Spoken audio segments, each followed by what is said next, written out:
இந்த ஷூட்டிங்ல நான் வந்து கத்துக்கிட்ட என்ன விஷயம் என்னன்னா, போன உடனே டைரக்டர் இன்னைக்கு என்ன சீன் அப்படிங்கறத முதல்ல சொல்லிடுவாரு. சோ அதுக்கு மைண்ட் செட் பண்ணிடுவாரு. எல்லா இன்டர்வியூலயும் நான் தான் சொல்லிட்டு இருக்கிறேன். மைண்ட் செட் பண்ணிடுவாரு. ஜாலியான மூடு நான் காலையில இருந்து எல்லாருமே கலகலன்னு வச்சுட்டு இருப்பாரு. சோ ஹோல் டீமே அப்படி இருந்துட்டு இருக்கோம். கொஞ்சம் வேற மாதிரி சீரியஸ் மூடுனா எங்க தலைவரை பார்த்தாலே தெரியும். அப்படி இருப்பாரு, இறுக்கமா இருந்துட்டு இருப்பாரு டைரக்டர். அதோட எங்க அண்ணன் கொலகார மாதிரியே இருப்பாரு. அப்படின்னா இறுக்கமான சீன் அர்த்தம். என்கிட்ட பேச மாட்டாரு. ஏன்னா அப்படின்னு சொன்னா அது வேறடா அப்படிம்பாரு. அதுக்கப்புறம் தான் நானே கத்துக்கிட்டேன். சரி இது இப்படிதான் இருக்கணும் அப்படின்னு சொல்லி அந்த இறுக்கமான சீன்கள் அப்படி இருக்கும்போது உண்மையில சொல்றேன், ஆட்டோமேட்டிக்கா நம்ம நடிக்கிறனா கூட அந்த இது வந்துருது. எந்த ஒரு சின்ன சின்ன ரியாக்ஷன் அதுல வந்து எந்த இடத்துலயுமே அவர் வந்து காம்ப்ரமைஸ் ஆகாம எங்கிட்ட வேலை வாங்கின விஷயம் வந்து ரொம்ப சந்தோஷமா இருந்தது.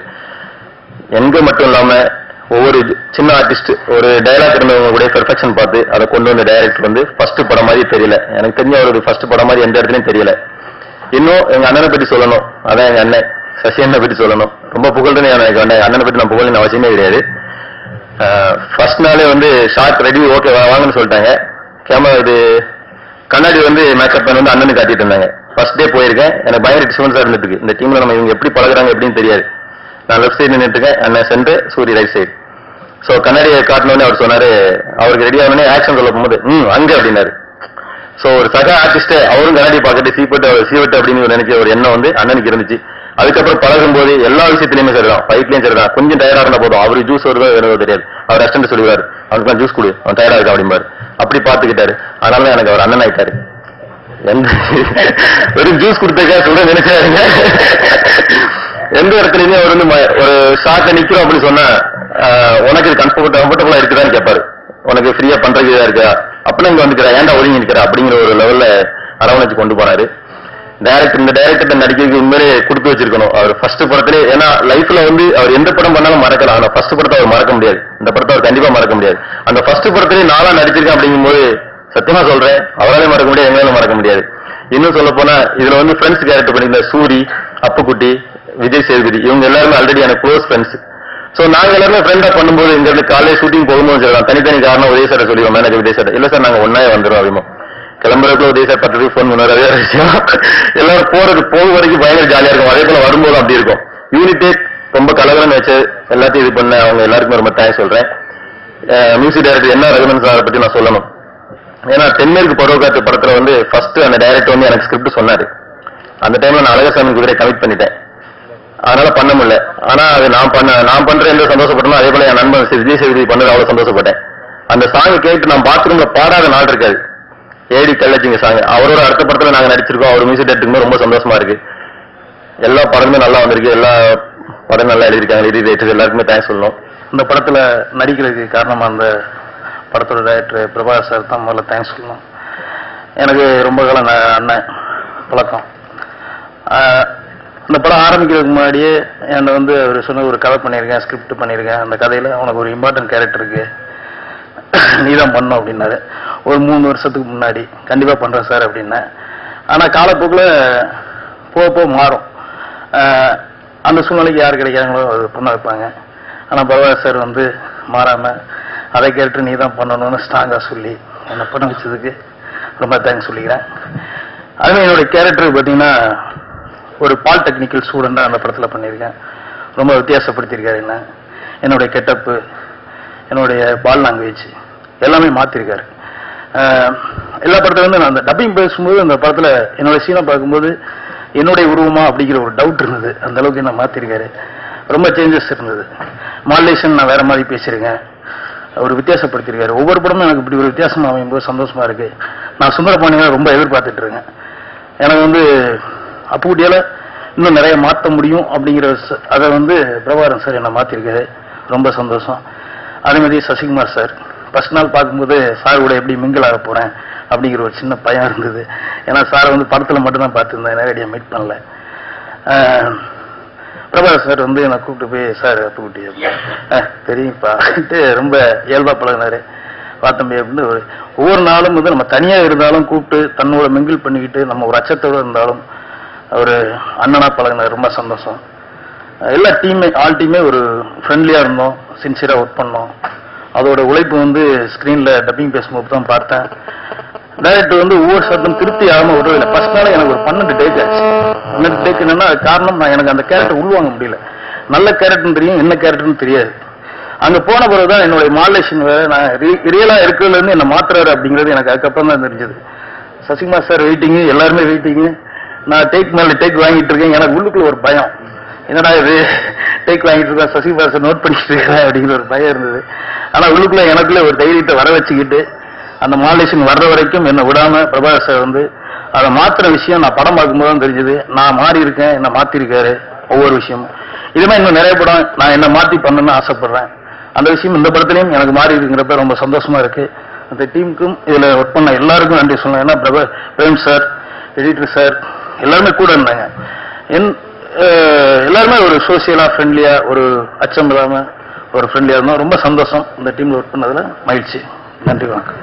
முதல்ல இந்த படத்துல ஒரு காரணம் வந்து என்ன கேமராமேன் பிரேம் சார். அவர் தான் இந்த படத்துக்கு என்ன மாதிரி ஒருத்தர் எதிர்பார்த்துருக்காங்க அப்படின்னாரு. ஸோ எனக்கு company productions and Sasi sir கூட ஒரு படம் நடிக்க போறோம் அப்படின்ற ஒரு எதிர்பார்ப்பு இருந்தது. ஸோ நான் போய் பிரபு சார்கிட்ட கேட்கும்போது எனக்கு என்னோட கேரக்டரோட ஸ்கெட்சு, அது படத்துல வர்ற இடம் அதெல்லாம் ரொம்ப பிடிச்சிருந்தது. ஸோ இந்த கேரக்டர் ரொம்ப ஸ்ட்ராங்காகவும் ஃபோர்ஸ்டாகவும் இருந்தது. ஸோ கண்டிப்பாக அது பேசப்படும் நம்பினேன். அது படத்துல பிரபு சார் என்கிட்ட ஒர்க் வாங்கின விதம், அவரோட கான்ஃபிடென்ட், அது எல்லாமே சேர்ந்து இன்னைக்கு நான் படம் முடிச்சு பார்க்கும்போது எனக்கு ரொம்ப திருப்தியா வந்திருக்கு. எனக்கு எப்படி இந்த படத்தோட கதையும் கேரக்டர் ரொம்ப பிடிச்சிருந்தோ, அது கண்டிப்பா படம் பார்க்க வர ஆடியன்ஸ்க்கு கண்டிப்பா ரொம்ப பிடிக்கும் நம்புறேன். அண்ட் தென் சசிகுமார் சார் வந்து நான் ஸ்கிரீன்லாம் பார்த்துருக்கேன். அவரோட பாசிட்டிவ் வைப் இருக்கும். அவருடைய படங்கள் எல்லாமே ரொம்ப ஒரு பாசிட்டிவான கேரக்டர், ஒரு பாசிட்டிவ் வைப் இருக்கும். அது நான் அவர்கிட்ட ஒர்க் பண்ணும்போதும் லொக்கேஷனும் அதை ஃபீல் பண்ணேன். ஸோ ஓவரால் அந்த டீம்ல ஒர்க் பண்ணது எனக்கு ரொம்ப சந்தோஷம். And thanks to Prabhu sir, and thanks so much. Sasikumar சாருக்கு நான் முதல்ல இந்த படம் ஈசல் நல்ல ஈசல் ஒரு பாட்டு எழுதி கூப்பிட்டாரு. ஜேம்ஸ் ஹஸ்பண்ட் இசை, அவரோட ஸ்டுடியோ வீடு எல்லாமே பாலவாக்கம். அதனால அவரோட அலுவலகத்திலிருந்து பாலவாக்கம் காரில் போனோம். அவர் சொன்னாரு, டைம் இருக்கு, இன்னொரு 2 வாரம் கூட நீங்க டைம் எடுத்து பண்ணலாம், அதனால நம்ம போயிட்டு டிவியை மட்டும் கேட்டு வந்துருவோம், இல்ல கார்ல கேட்டுட்டே போயிட்டு அவர்கிட்ட ஒரு மீட்டிங் முடிச்சுட்டு வந்துருவோம் அப்படின்னு சொன்னாரு. கார்ல அவ்வளவு தூரம் போறோம் சார், ஒரு 1 மணி நேரம் 1.5 மணி நேரம் இருக்கு டைம், அதனால எழுதிட்டே போலாம். இன்னும் நீங்க 2 வாரம் யோசிச்சு கூட எழுதலாம், நிறைய நேரம் இருக்குன்னு ட்ரை பண்ணுவோம் சார் அப்படின்னா நம்ம திரும்ப 4-5 நாட்கள் கூட உட்காருவோம் அப்படின்னு சொல்லிட்டு கார்ல எழுதிட்டே போனோம். சுழியாத்து திருவள்ளூர் அந்த அந்த பாட்டு முடிஞ்சு போச்சு. அங்க போயிட்டு அந்த பாட்டை பாடி பார்த்துட்டு இன்னும் 2 பாட்டு இன்னும் உட்காருங்கன்னு சொல்லிட்டு அன்னைக்கு அந்த பாட்டை முடிச்சோம். அதுல இந்த கார்ல எழுதுற பழக்கம் எனக்கு வந்து அன்னைக்கு தான் ஆரம்பிச்சது. அவரோட அடுத்த தயாரிப்பு சமுத்திரகனி அவர்களுக்கு போராளிகள், அவர் வந்து ஆந்திரா ரூட் போனோம், தடா ரூட்ல நெல்லூர் வரைக்கும் போயிட்டு 3 பாட்டு நெல்லூருக்கு முன்னாடியே முடிஞ்சிருச்சு. திரும்ப அவரோட அலுவலகத்துக்கு வந்து சாப்பிட்டு வந்தோம். அதே மாதிரி பாண்டியராஜோட மெரினா படம், அது எல்லா பாட்டும் காரில் தான் பண்ணோம். இந்த படத்துக்கு வந்து பிரபாகரன் அவர்கள் நான் எழுத வைக்கணும்னு சொல்லும்போது சசிகுமார் சொல்லியிருக்காரு, ஒரே ஒரு கார் மட்டும் தேவை, கவிஞரை கூட்டு அவர் எவ்வளோ கூட்டு போறாரோ கூட போய் பாட்டு முடிக்கிற வருவாரு. அதே மாதிரி ரவிநந்தன், நான் இயக்குனர் 3 பேரும் வந்து எழுதிட்டு மகாலிபுரம் வரைக்கும் போனோம். அந்த பாட்டு முடிஞ்சு போச்சு. அது எனக்கு வந்து ஒரு புதிய ஒரு பயணத்தை வந்து அவரோட ஈசல் பிறந்த ஆரம்பிச்சு வச்சது. வழக்கமா நான் வந்து ஒரு 3 நாட்கள் அலுவலகத்தை வேலை செய்வேன். இந்த மாதிரி வானம் மழை பெய்யாம இருந்துச்சுன்னா அவங்கள வெளியில போகணும்னு தோணும், அப்படி எழுதிட்டே போவேன். இப்ப ட்ரெயின்லாம் கூட எழுத ஆரம்பிச்சாச்சு. தொப்பி போட்டுக்கிட்டு ட்ரெயின் எடுத்துக்கிட்டு வாக்குல எடுத்துக்கிட்டு ட்ரெயின்ல எங்கே பார்த்துட்டு எழுதிட்டே போறேன். அது ஒரு வேற ஒரு விஷயம், வேற ஒரு வானம் கண்ணில் தெரியும் போது அந்த வாக்குக்குள்ள வேற ஒரு வரிகள் வந்து உட்காரன்னு சொல்லுவாங்க. ரகுநந்தன் அவருடைய வெயில் படத்துல இருந்து அவர் எனக்கு தெரியும், ஜிவி கூட தம்பி ஜிவி கூட பணியாற்றும் போது மிக அபாரமான திறமைசாலி, தென்மேற்கு திருவாரூர்ல ரொம்ப அழகா பாடல்கள் புரிவாரு. இந்த படம் அவருக்கு இன்னும் சரியான ஒரு வெளிச்சத்தையும் சரியான ஒரு முகவரியும் பெற்றுத்தரும். இந்த பாடல்கள் சக பாடலாசிரியர்கள் தம்பி முதல் கார்த்தி, என்னுடைய பாடல் வரிகளை நான் சொல்ல போவதில்லை, என்னுடைய வரையும் அவரே செய்துவிட்டார். மோகன்ராஜ், தம்பி மோகன்ராஜ் மிக பிரதானமான ஒரு கவிஞர். ஜில்லா வீட்டை ஈசல் படத்தில் நாடையிலே நான் சொன்னேன், அவ்வளோ அற்புதமான ஒரு பாட்டு. நிறைய நல்ல வாய்ப்புகள் வர வேண்டிய காத்திருக்கிற ஒரு கவிஞர். அதே போல தாமரை, எல்லோருக்குமே என்னுடைய வாழ்த்துக்கள். இந்த படம் வெற்றியுடைய என்னுடைய வாழ்த்துக்கள். நன்றி. அனைவருக்கும் பணிவான வணக்கங்கள். சசிகுமார் சாரோட ஃபேன். அவரோட டைரக்ட் பண்ண மூவிஸ், அவர் நடிச்ச படங்களுக்கெல்லாம் அவரோட படத்துல ஒர்க் பண்றது ரொம்ப சந்தோஷமா இருந்துச்சு. இந்த படத்துல வந்து டைரக்டர் வந்து ஃபர்ஸ்ட் சிச்சுவேஷன் சொல்லும் போது எனக்கு முழு கதை சொல்லலை, இப்பயும் எனக்கு கதை என்னன்னு தெரியாது. ஆனா எனக்கு இந்த பாடலுக்கான சூழல் மட்டும்தான் சொன்னாங்க. ரொம்ப அழகா இருந்துச்சு. ஒரு கிராமத்தை ரொம்ப அழகான ஒரு கிராமமா காட்டுவாங்க. ரொம்ப நாள் மனசுல தேக்கி வச்சிருந்த ஒரு காதல், அது வந்து சொன்ன உடனே ஏற்படுற நிகழ்வுகள், அது எல்லாத்தையும் பத்தி பதிவு பண்ற மாதிரி இந்த பாடல் இருக்கணும். ரொம்ப எளிமையா இருக்கணும், வரிகள்லாம் ரொம்ப கஷ்டப்படுத்துற மாதிரி இருக்கக்கூடாது கேட்கறவங்கள. நான் சொல்ற ரெக்வஸ்ட் மாதிரி மியூசிக்கும் வந்து ரகுநந்தன் வந்து தென்மேற்கு பருவ காற்றுக்கு அப்புறமா அவரோட டியூன் கேட்டேன். ரொம்ப அழகான ஒரு டியூன், அதுவும் ஆர்கெஸ்ட்ரேஷன் நீங்க எல்லாருமே பார்த்திருப்பீங்க. ஒரு நல்ல ஸ்பானிஷ் அரேஞ்ச்மெண்ட்ஸ் ஃபுல்லா வச்சு பண்ணிருக்காரு. கேட்கறதுக்கே ரொம்ப ஃப்ரெஷ்ஷா இருக்கு. ஒரு கிராமத்து பாடல் மாதிரியும் இல்லாம ஒரு சிட்டி பாடல் மாதிரியும் இல்லாம ரெண்டுத்துக்கும் நடுவுல வந்து பயணிக்கிற மாதிரியான ஒரு இசை ரொம்ப அற்புதமா வந்திருந்துச்சு. ரெக்கை முடைத்தேன் உன்னை உடன் வா என்று வானம் ஏற அழைத்தேன் அந்த பாடல். பாடல் முழுக்கவே அந்த பல்லவி வந்து சரணத்துக்கு ஏற்ற மாதிரி மாறிட்டே போகும். எனக்கென பதுக்கிய கனவுகள் முதன்முறை தரைவிட்டு பறக்குது உன்னாலே, உனக்கென செதுக்கிய இதயமும் முதன்முறை உயிர் வந்து துடிக்குது உன்னாலே, எத்தனை வேகம் சென்றாலும் நிற்பதாய் தோன்றும் உன்னாலே, எத்தனை பக்கம் வந்தாலும் வெட்கமே இல்லை உன்னாலே. இந்த வரிகள்லாம் இதை விட இந்த பாடலை வந்து ஜிவி பிரகாஷன் ஸ்ரேயா கோஷல் 2 பேருமே ரொம்ப அழகா உச்சரிச்சு பாடியிருக்காங்க. ஒரு பாடலோட வெற்றிக்கு வந்து நிறைய காரணங்கள் இருக்கு. அதுல ரொம்ப முக்கியமான காரணம் எல்லாம் பாடல் ஒளிப்பதிவு எல்லாத்தையும் தாண்டி அந்த படத்துல பெர்ஃபார்ம் பண்ணிருக்கிறவங்க எப்படி பெர்ஃபார்ம் பண்ணிருக்காங்கன்றது. சசி சாரும் லட்சுமி வந்து ரொம்ப அழகா இருக்காங்க. அந்த ஸ்கிரீன்ல ஒவ்வொரு ஷார்ட்ஸ், அந்த மாண்டேஜஸ் எல்லாம் ரொம்ப அழகா எடுத்திருக்காங்க. அவங்களோட அந்த ரொமான்ஸ் வந்து ரொம்ப அழகா இந்த பாடலோட வரிகளையும் இந்த இசையையும் ரொம்ப ஹைலைட் பண்ணி காட்டுது. இந்த படத்துல எல்லா பாடல்கள் 4 பாடல்களுமே எனக்கு ரொம்ப பிடிச்சது. முத்துக்குமார் சாரோட சாங் சொல்லலாம். எப்பவுமே அவரோட முத்துக்குமார் சாரோட வரிகள் வந்து ரொம்ப நல்ல விஷுவல்ஸை கண்ணு முன்னாடி கொண்டு வரும். ஒரு கல் ஒரு கண்ணாடி படத்துல ஒரு பாடல் ஒண்ணு எழுதியிருப்பாரு, எனக்கு நீ கோவில் தேரடி மரக்கிளையும் நான் அடி என்னை கடந்து போகையில் உடையுது நெஞ்சம்ன்ற மாதிரி. நான் ரொம்ப அந்த கேட்கும் போதே அந்த விஷுவல்ஸ் கண்ணு முன்னாடி வரும். அந்த மரக்கிளை வந்து கோவில் தேர்ல அடிச்சு நொறுங்கிட்டு போற மாதிரியான அந்த விஷுவல். அது மாதிரி இந்த படத்துலயும் அந்த காதல் பாடல்ல வந்து ரொம்ப அழகான விஷுவல்ஸ். அந்த பாட்டு முழுக்கவே ரொம்ப ரசிச்சேன் அந்த பாடல். மோகன்ராஜ் அவர்களோட பாடலும் வந்து ரொம்ப அழகா இருந்துச்சு. ஓப்பனிங் சாங் வந்து ரொம்ப ரெகுலரான டெம்ப்ளேட்னாலும் அதுல நிறைய வரிகள் வந்து ரொம்ப புதுசா இருந்துச்சு. பாட்டி சொன்ன கதைகளை மறந்து போகும் தலைமுறை, ஆணி வீர மறந்துட்டு வாழுது பாரு அப்படின்றதுலாம் ரொம்ப ரொம்ப யோசிக்க வைக்கிற மாதிரியான வரிகள் ரொம்ப அழகா எழுதியிருந்தாரு. தாமரை மேமோட பாடல்லையும் வந்து எனக்கு ரொம்ப பிடிச்ச வரி வந்து நெஞ்சுக்குள்ள பாடல் சைந்தவி வந்து ரொம்ப அழகா பாடியிருந்தாங்க அந்த சாங். அதுல வந்து ஒரு வரி, நெத்தி முடியோட நீ தொத்தி விளையாட நேரங்காலம் வந்துருச்சு இன்னும் என்ன ஜாட அப்படின்ற வரியெல்லாம் வந்து ரொம்ப ரொம்ப அழகா இருந்துச்சு. அந்த வரிகள்லாம் ரொம்ப ரசிச்சேன். ரகுநந்தனோட இசை வந்து ரொம்ப அழகா இருக்கு. எல்லா பாடல்களும் ஒவ்வொரு பாடலும் தனித்தனியா தெரியுது. ரொம்ப அழகா ஒரு நல்ல ஒரு ஆல்பமா இந்த படம் வந்திருக்கு. ட்ரெய்லர் பார்த்த உடனே எனக்கு வந்து கதை வேற ஏதோ டைமென்ஷனுக்கு போயிட்டு இருக்கு அப்படின்னு சொல்லிட்டு தெரியுது. ரொம்ப அழகா கட் பண்ணிருக்காங்க ட்ரெய்லர் மியூசிக்கும் ரொம்ப என்ஜாய் பண்ணேன்.